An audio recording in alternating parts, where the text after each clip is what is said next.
Zombies. We are all familiar with them. Reanimated corpses hell-bent on consuming human flesh.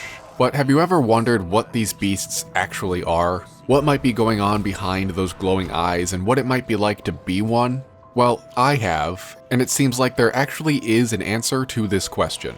But not a definitive one. This is something that has only ever been hinted at, from as early as Verrückt to as recently as Citadel des Morts. Occasionally it'll be through things that you see or hear on these maps, but primarily the life of a zombie is described to us through the Easter egg songs, such as Lullaby of a Dead Man, The One, Carry On, Drowning, and Slave. And as I'm sure you can imagine, it is not a pleasant experience. While often referred to as dying, becoming a zombie is described more like the birth of something new. Something evil and dark. Your end, my beginning, as stated in Lullaby, or I was spawned from eternal night by infernal right from Carry On. It is also often referred to as a shadow, as nothing. So it is not literally some new consciousness with thoughts and emotions, but more of a personification of what now drives these bodies, which is the compulsion to kill and consume. This is something that they absolutely need to do, a lust that just cannot wait. If a zombie encounters life, it must immediately be put to an end. But not with any sort of strategy or intelligence, they just charge straight at their prey, and nothing short of death will stop them. But killing to them is like chasing a high that never lasts, so they have to keep doing it, over and over, forever, because they will never die, at least not naturally. Destiny is absent from their lives, never to atone and forever carry on until everyone is gone. And when all life is eliminated and they have achieved their goal, zombies will do nothing. Just wait for something else to come along for them to destroy, eventually going into a dormant state if it takes too long. We've seen some that have been like this for centuries, but presumably they could persist indefinitely, just waiting for their time to come. The only time that zombies will break from this behavior is when whoever controls them orders them to do something else, usually to attack strategic targets. They can also be distracted or disrupted with the right tools, like monkey bombs or EMP grenades. But as grim as that all sounds, actually being a zombie wouldn't be that bad, right? They're just mindless killing machines that don't feel anything.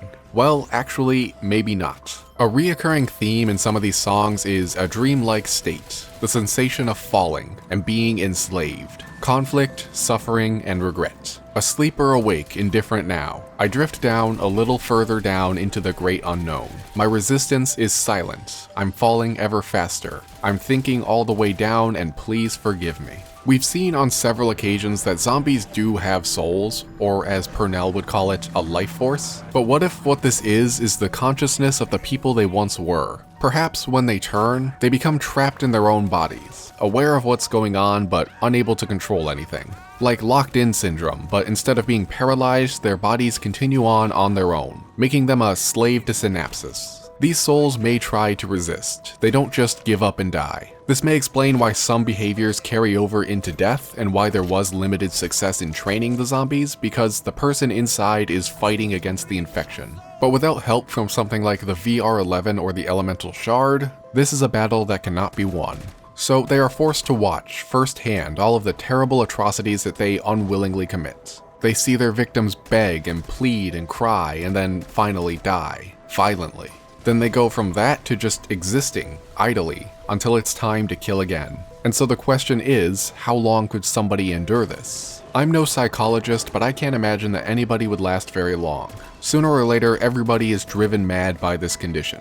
They come to accept that there is no end to it, and that they cannot be saved, so they just wait for the one who will come along and kill them and set them free. After enough time, their grasp on reality becomes tenuous. Their minds stop breathing and fade away, fully submitting to Element 115, or Ethereum, or Prima Materia, whatever it may be. This likely explains the behavior of the cured zombies from Call of the Dead, who just commit suicide as quickly as possible. They had just been sitting around for 47 years, so while the bodies could be fixed, their minds were long gone. It is also possible that these souls are all connected in some kind of hive mind, like we hear on the map Die Rise. While playing as Stuhlinger, who had ingested infected zombie meat, you can hear the tortured cries of what are presumably other zombies. They groan and beg for death, but most disturbingly, they complain about pain, which makes me think that these souls trapped inside the zombies can still physically feel everything that's happening to them.